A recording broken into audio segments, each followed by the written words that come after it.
क्या आपने निकाला? अक्ल दाढ़ निकाली, एक दुर्घटना हुई, यह एक कठिन निकासी थी। और फिर प्रक्रिया के बाद एनेस्थीसिया नहीं हटा। और अब आप इस वीडियो को देख रहे हैं ताकि इस जलन और जीभ में झुनझुनी के बारे में जानकारी प्राप्त कर सकें, जो अब नहीं जा रही है।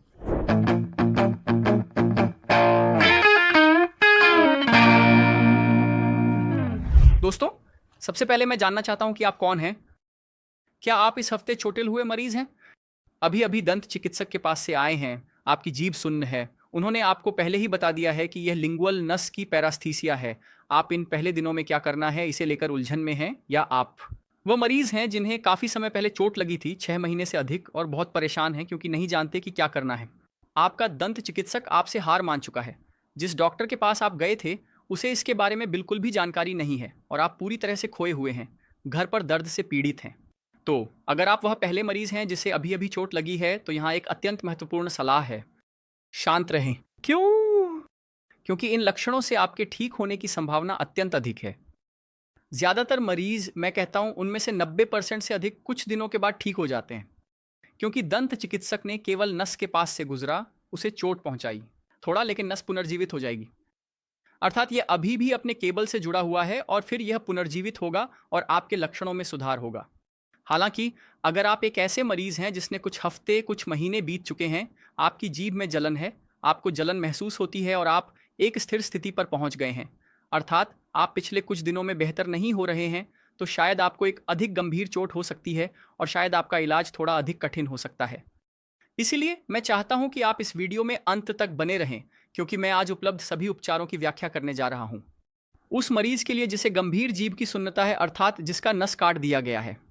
सबसे पहले ये निदान है, क्या यह वास्तव में जीभ के नस की सुन्नता है? कुछ चीजें हैं जो आप देख सकते हैं जो हमें यह समझने में मदद करती हैं कि यह है। उदाहरण के लिए, यह दाढ़ के दांत निकालने के तुरंत बाद हुआ। आपके पास पहले यह नहीं था। आपने दांत निकाला और तुरंत बाद आपकी जीभ में जलन शुरू हो गई। यह त्रिगेमिनल न्यूराल्जिया नहीं है, जैसा कि आपको बताया गया हो सकता है। यह जीभ की सुन्नता है।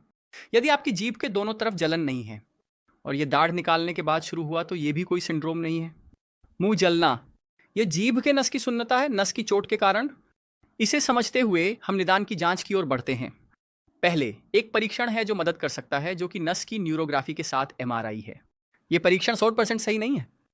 मेरे पास ऐसे मरीज थे जो सर्जरी से गुजर चुके थे, जिनके परीक्षण में नस सही थी, और मेरे पास ऐसे मरीज भी थे जिनके परीक्षण ने दिखाया, हालांकि घायल तंत्रिका में कुछ दिनों में सुधार हो गया। तो यह परीक्षण 100% नहीं है। मेरे लिए जो सबसे महत्वपूर्ण है वह वास्तव में लक्षणों का विकास है। उदाहरण के लिए, आपके पास जलन है जो ऊपर नीचे होती रहती है। आप सुबह जीभ के ठीक होने के साथ जागते हैं, दिन भर बात करना या खाना शुरू करते हैं, और फिर एक तनावपूर्ण दिन के अंत में यह असहनीय हो जाता है। आप और बात भी नहीं कर सकते, बस बिस्तर पर लेटकर सोना चाहते हैं। तो अगर ये संकट शुरू में दैनिक होते हैं, आपके पास सप्ताह में 3-4 बार होते हैं, और नहीं अगले महीने में आप संकटों की संख्या कम कर देते हैं, यह 1 या 2 बार होता है, यह सुधार का संकेत है। अगर आपकी जीभ में जलन 10 की होती है और फिर कुछ महीनों बाद यह जलन में बदल जाती है, 2-3, इसका मतलब है कि आपके लक्षण में काफ़ी सुधार हुआ है। यह सुधार का एक और संकेत है। शायद आपकी चोट इतनी गंभीर नहीं थी। अब अगर आपके पास साप्ताहिक संकट हैं जो कुछ महीनों बाद भी उसी तीव्रता के स्तर पर रहते हैं, वही संकट की मात्रा, तो आपका सुधार नहीं हुआ है। शायद आपकी चोट गंभीर है, चाहे एमआरआई कुछ भी कहे। इस मामले में दोस्तों, एक परिधीय नसों के विशेषज्ञ से परामर्श करना फायदेमंद है।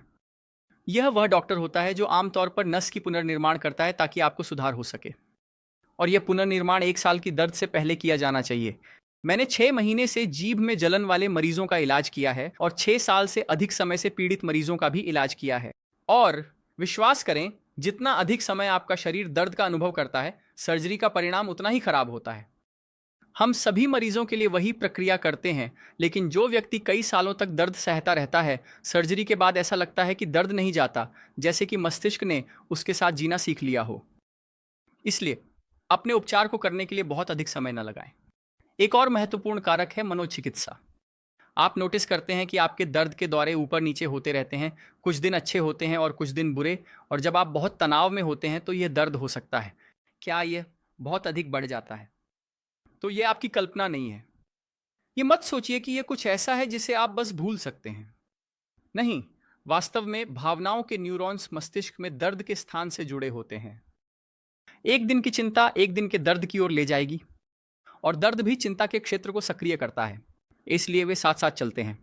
और एक दवा जो चिंता को नियंत्रित करती है और मनोचिकित्सा भी आपके दर्द के दौरे को कम करेगी।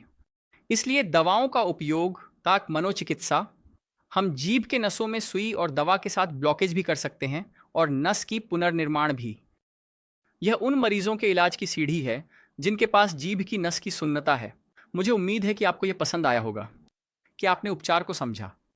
यहाँ हम निदान नहीं करते हैं और न ही किसी प्रक्रिया की सिफारिश करते हैं। प्रत्येक मरीज, प्रत्येक लक्षण की डिग्री समय के साथ उसकी प्रगति के साथ यह तय करेगा कि कौन सा उपचार चुना जाए। इसलिए परिधीय नसों के विशेषज्ञ की तलाश करें ताकि आप एक निदान प्राप्त कर सकें और एक योजना बना सकें, क्योंकि आपको उचित उपचार करके सबसे अच्छा परिणाम प्राप्त करना चाहिए। इसे पुराना ना होने दें, क्योंकि एक बार जब दर्द पुराना हो जाता है तो आप चाहे जो भी करें परिणाम खराब होगा।